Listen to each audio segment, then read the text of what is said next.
छोटे पीकॉक नामी आइलैंड से जो मॉन्ट्रियल शहर के करीब था। आने जाने के लिए या तो बोट्स का इस्तेमाल होता या फिर एक पुल का। सर्दी का मौसम है और हर तरफ बर्फ पड़ रही है। इसी आइलैंड पर हमें एक बायोटेक कंपनी के कुछ लोग दिखाए जाते हैं जो यहाँ की जमीन पर खास तरह के फर्टिलाइजर को छिड़क रहे थे। सभी ने सूट पहने थे। असल में ये काम इन्हें कर रईस आदमी ने दिया था क्योंकि बर्फ की वजह से जमीन ढक जाती है और उसे गोल्फ खेलना था। तो ये नया बनाया गया बायोकेमिकल गोल्फ कोर्स को बर्फ से साफ रखता है जिससे अमीर लोग सर्दियों के मौसम में भी गोल्फ खेल सकेंगे। दुनिया की भलाई के लिए इससे महान काम और कोई हो ही नहीं सकता कि अमीर लोग सर्दियों में भी गोल्फ खेले। खैर इस पीकॉक नामी आइलैंड पर लोग थे, कम्युनिटी थी। हम कहानी के अहम किरदार डैन को देखते हैं। डैन एक बड़े उम्र का व्यक्ति है जिसकी पत्नी अब इस दुनिया में नहीं रही। डैन की एक बेटी है जो उसी बायोटेक कंपनी में काम करती है और खुद डैन यहाँ के सिक्योरिटी में है। डैन एक ऐसा इंसान था जिसे हमेशा यही लगता था कि हम इंसान टेक्नोलॉजी पर कुछ ज्यादा ही निर्भर रहते हैं। किसी ना किसी दिन ये सब बदलना है, इसलिए वो हमेशा खुद को ऐसे हालात के लिए तैयार रखता जैसे कल से सब कुछ बदल जाएगा और इंसान वापस से पत्थरों वाले युग में चले जाएंगे। इसके साथ साथ डैन एक रेडियो शो को सुनता जिसमें हमेशा अमीर लोगों और सरकार की बुराई की जाती। उस शो के होस्ट का नाम पैट्रिक था। एक आम दिन की तरह डैन अपनी गाड़ी में बैठा टाउन का चक्कर लगा रहा था। तभी एक लड़का उसके सामने से गुजरता है। डैन उसे समझाता है कि जब बाइक चला रहे हो तो फोन का इस्तेमाल मत करो, मगर उस लड़के पर डैन की बात का कोई असर नहीं होता।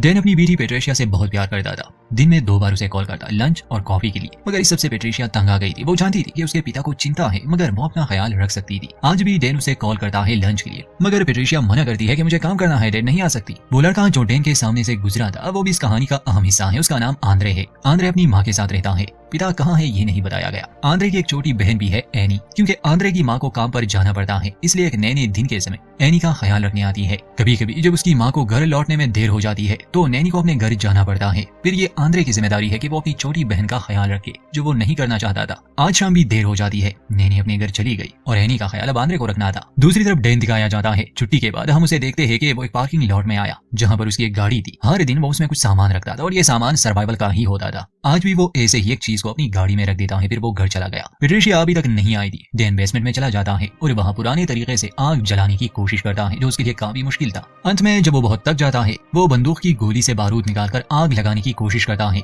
उसकी इस बेवकूफी की वजह से आग भड़क जाती है और उसका एक आईब्रो जल गया। देर रात को पेट्रिशिया लौट आई। उसके पिता सोफे पर ही सो चुके थे। वो उसके करीब आती है और उसके चेहरे का हाल देखकर वो हंसने लगी। अगले दिन आंद्रे के यहाँ नैनी नहीं आने वाली थी क्योंकि पता नहीं क्यों पुल को बंद कर दिया गया था, इसलिए उसे ही एनी का ख्याल रखना पड़ता। पूरा दिन एनी का ख्याल रखना आंद्रे के लिए काफी मुश्किल था क्योंकि बच्चों को संभालना कोई मामूली बात नहीं। डैन पेट्रिशिया को बायोटेक कंपनी तक लिफ्ट देता है। रास्ते में पेट्रिशिया उसके चेहरे का एक फोटो ले लेती है क्योंकि उसे ये एक आईब्रो काफी फनी लग रहा था। ठीक उसी दिन आइलैंड पर वो रईस आदमी जिसका नाम लुइस था अपनी पत्नी मॉड के साथ पहुंच जाता है। बायोटेक कंपनी में काम करने वाला आदमी माइकल उनका स्वागत करता है। फिल्म की शुरुआत में जो दिखाया गया था जहाँ इस कंपनी के लोग गोल्फ कोर्स पर एक फर्टिलाइजर छिड़क रहे थे, ये लोग इसी लुइस नामी आदमी ने हायर किए थे।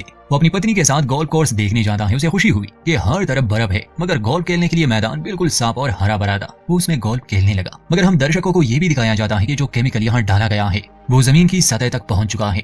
वो किसी वायरस की तरह बढ़ रहा है और अब वो यहाँ के पानी में भी मिल चुका है। वहाँ घर पर आंद्रे को काफी मुश्किल पेश आ रही थी एनी को संभालने में क्योंकि उस पर टीवी गिरते गिरते बचा। इसके बाद हमें यहाँ रहने वाला एक एक्टर दिखाया जाता है जो मार्केट जाकर अपने लिए कुछ सब्जी खरीद रहा था मगर यहाँ आने से पहले उसने पानी पी लिया था। वो पानी जो यहाँ इस टाउन के फिल्ट्रेशन सिस्टम से आता है और वही पानी हर चीज में इस्तेमाल हो रहा है। सबसे पहला शिकार वो एक्टर बना जिसे अपनी पत्नी की कॉल आई। कहती है कि उसे घर जल्दी आना होगा। मार्केट में उसे कुछ अच्छा नहीं लग रहा था मगर वो घर पहुंच जाता है। उसकी पत्नी बाथटब में बैठी उसका इंतजार कर रही थी। इस आदमी के दांत अचानक से हरे हो जाते हैं। ये उसे साफ करने लगा और देखते ही देखते इसकी आंखें भी हरी रंग की हो जाती है। इसके बाद ये आदमी अपने होश में नहीं रहता। अब ये पूरी तरह से इन्फेक्टेड हो चुका था, एक ज़ॉम्बी बन चुका था। इसकी पत्नी आवाजें दे रही थी इसलिए ये आवाज की तरफ आकर्षित होता है और अपनी ही पत्नी का गला काट देता है। कुछ देर तक वो तड़पने लगी, फिर वो भी इन्फेक्टेड हो जाती है और दोनों ही बाथटब में बैठ गए सूरज को देखते हुए। गोल्फ खेलने के बाद जब लुइस, मॉड और माइकल रेस्टोरेंट में लौट आए तो स्वागत के लिए वहाँ कोई भी नहीं था। तब यहाँ काम करने वाले लोग बाहर की तरफ भाग रहे थे और चिल्ला रहे थे कि भागो यहाँ से, वो बीमार है। अब इससे पहले कि लुइस, माइकल और मॉड कुछ समझ पाते उनका डॉग भी इन्फेक्टेड हो चुका था जो मॉड पर हमला कर देता है और फिर तो बीमार लोग इनकी तरफ भागते हैं। माइकल और लुइस रेस्टोरेंट की तरफ भागते हैं, दरवाजे को बंद कर देते हैं क्योंकि अब मॉड भी इन्फेक्टेड हो चुकी है और बीमार लोग अंदर आने की कोशिश कर रहे थे। मॉड का वो डॉग जो इन्फेक्टेड था वो भी रेस्टोरेंट में दाखिल हो चुका था। वो लुइस को काट लेता है। ये वायरस बहुत जल्दी असर करता है इसलिए लुइस भी इन्फेक्टेड हो गया। अपनी जान बचाने के लिए माइकल वहाँ से भागने लगा। उसके हाथ एक नाइफ लग जाता है। माइकल के साथ क्या हुआ ये हम बाद में जानेंगे। सीन डैन पर शिफ्ट होता है। उसे एक बुजुर्ग महिला की कॉल आई थी जो अपने पड़ोसियों से शिकायत कर रही थी। डैन वहाँ जाता है तो वो औरत बताती है कि आमतौर पर ये लोग तेज म्यूजिक लगाते हैं मगर आज इनके घर से बड़ी अजीब आवाजें आ रही है। जब तक डैन कुछ कर पाता वो बुजुर्ग बुजुर्ग औरत भी ज़ॉम्बी बन जाती है। वो उस पर हमला करने के लिए बढ़ती है। डैन जल्दी से खुद को कार में लॉक कर देता है।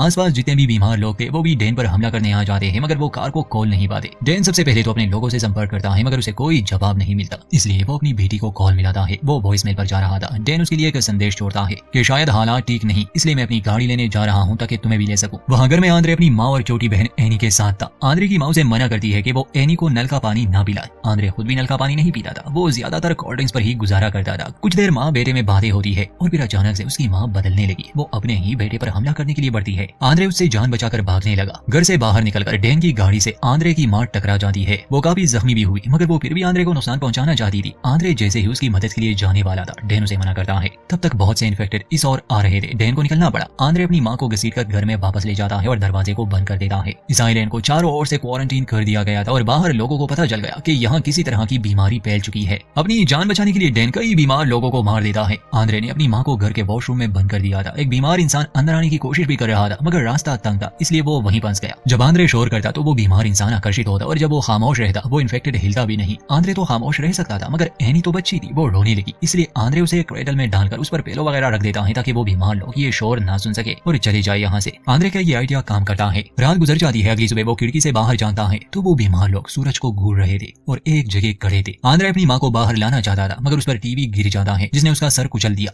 अजीब था कि आंद्रे को कुछ भी महसूस नहीं होता कि उसकी माँ मर गई। शायद वो यही चाहता था। फिर वो बाहर निकलने का प्लान बनाता है, मगर बीमार लोग उसके पीछे लग गए। भागते भागते वो टाउन के सुपरमार्केट में चला गया। डैन उसके लिए दरवाजा खोलता है क्योंकि वो पहले से ही वहाँ मौजूद था। हाँ, आंद्रे के पास अपनी बहन भी थी। खैर डैन उसे पहचान लेता है कि ये वही शरारती लड़का है। आंद्रे को ये भी पता चल गया कि डैन अपनी बेटी को लाने में सफल रहा, मगर बचाने में नहीं। वो भी इन्फेक्टेड हो चुकी थी, जिसे उसने फ्रीजर रूम में बंद कर दिया था। रेस्टोरेंट में दिखाया जाता है कि माइकल किसी से संपर्क कर रहा है। इस वायरस को फैलाने में उसका भी हाथ था। दूसरी तरफ से उसे ये खबर मिलती है कि प्रोटोकॉल पहुंच रहा है। माइकल अब यहाँ से निकलना चाहता था। डैन और आंद्रे मार्केट में ही होते हैं। डैन का कहना था कि हमें यहीं रहना चाहिए, यहाँ खाने पीने का बहुत सा सामान है। वो आग जलाने की कोशिश कर रहा था, वो भी लकड़ी से। आंद्रे उस पर गैसोलीन छिड़क देता है, जिस पर डैन समझाता है कि ये चीजें हमेशा के लिए नहीं रहेगी, इसलिए हमें हालात के साथ बदलना होगा। रेडियो पर वो कोई खबर जानने की कोशिश कर रहे थे। वही शो चालू था जिसे डैन आम तौर पर सुनता था। आइलैंड से बाहर लोग जान गए थे कि वहाँ बीमारी फैल चुकी है, लोग इन्फेक्टेड हो चुके हैं। डैन मदद के लिए कॉल करता है कि हमें यहाँ से निकालो, हम बीमार नहीं है। मगर पैट्रिक कहता है कि हम ऐसा नहीं कर सकते। तुम्हें कैसे पता तुम बीमार नहीं हो? अगर आइलैंड से कुछ भी बाहर आया तो यहाँ भी तबाही होगी। डैन कॉल काट देता है। आंद्रे बताता है कि हम यहाँ नहीं रह सकते, हमें जानना होगा ये बीमारी क्या है, कहाँ से आई है। अगर हमें इसके बारे में पता चल जाए तो हम इसकी वैक्सीन भी बना सकते हैं।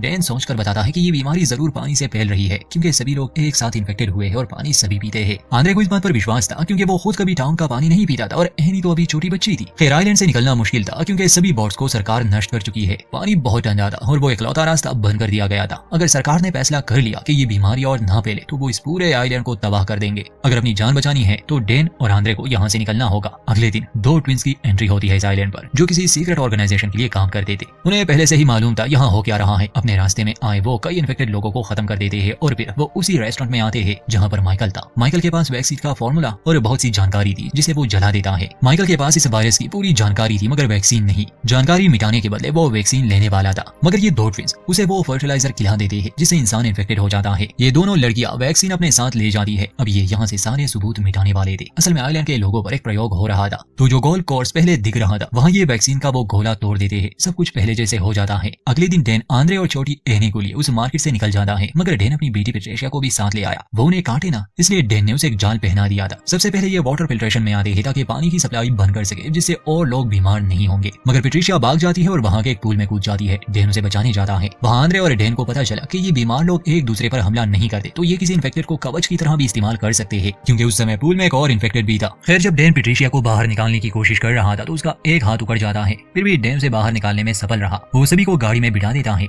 डैन इन्हें उस रेस्टोरेंट में ले आता है। आंद्रे से अपनी छोटी बहन खो गई, वो उसे ढूंढने गया। डैन के बाद अभी भी पेट्रिशिया का वो कटा हुआ हाथ था। ये बीमार लोग अंदर से घास में बदल रहे थे, शरीर में एलर्जी हो रही थी। खैर ऐसे ही इमारत को एक्सप्लोर करते हुए डैन को यहाँ लगे बॉम्ब्स के बारे में पता चला। असल में वो ट्विंस यहाँ से सभी सबूत मिटाना चाहते थे और वायरस की ज्यादा मात्रा यही थी। इससे डैन भी इन्फेक्टेड हो गया, मगर पूरी तरह बदलने से पहले ही वो बॉम्ब को डीएक्टिवेट कर देता है। ट्विंस को जब पता चला कि कोई ब्लास्ट नहीं हुआ तो वो वापस से इमारत में आते हैं। उन्हें छोटी एनी नजर आई जो फर्श पर बैठी थी। ये दोनों से वो वायरस खिला देते हैं। जब आंद्रे आया वो अपनी बहन को उठा लेता है, मगर ये ट्विंस उसे भी बीमार करने के लिए आगे बढ़ते हैं। जब वो बहुत करीब आए, छोटी एनी इन्फेक्टेड हो चुकी थी। वो उनमें से एक की उंगली काट देती है। आंद्रे को भागने का मौका मिल गया। बाद में दोनों ट्विंस एक दूसरे को ही शूट कर देते हैं। डैन भी इन्फेक्टेड हो चुका था। वो आंद्रे पर हमला नहीं करता क्योंकि आंद्रे के गोद में इन्फेक्टेड एनी थी। आंद्रे उन वैक्सीन बॉल्स में से एक को तोड़ देता है, जिसकी हवा एनी और डैन दोनों दोनों ही सूंघ लेते हैं। आंद्रे डैन को एक कमरे में बंद कर देता है, इस उम्मीद में कि शायद वो फिर से ठीक हो जाए। मिलिट्री आ चुकी थी आइलैंड पर। आंद्रे को लगा वो उसकी मदद करेंगे, मगर वो हर जिंदा चीज को खत्म कर रहे थे, इसलिए वो भाग गया किनारे की ओर। तब तक उसकी बहन भी ठीक हो चुकी थी। डैन को भी जला दिया जाता है। किनारे पर खड़ा आंद्रे देखता है कि उसे बचाने कुछ लोग बोट में आए हैं। वो बहुत खुश था। उनके साथ वो आइलैंड से निकल जाता है, मगर पेट्रिशिया का कटा हुआ हाथ अब भी उसके साथ था, जिसे वो पानी में फेंक देता है। हम देखते हैं कि एक मछली उस हाथ को खा लेती है, जिसके फौरन बाद वो भी इन्फेक्टेड हो गई। मतलब कि ये वायरस रुकने वाला नहीं, क्योंकि एक टीवी इंटरव्यू में ये भी देखने को मिलता है कि मिनिस्टर एक ऐसे कप में कॉफी पी रहा है जिस पर उसी कंपनी का लोगो था, यानी कि अब वो वायरस को पूरी दुनिया में रिलीज करने वाले थे। और यहीं पर इस फिल्म का दी एंड।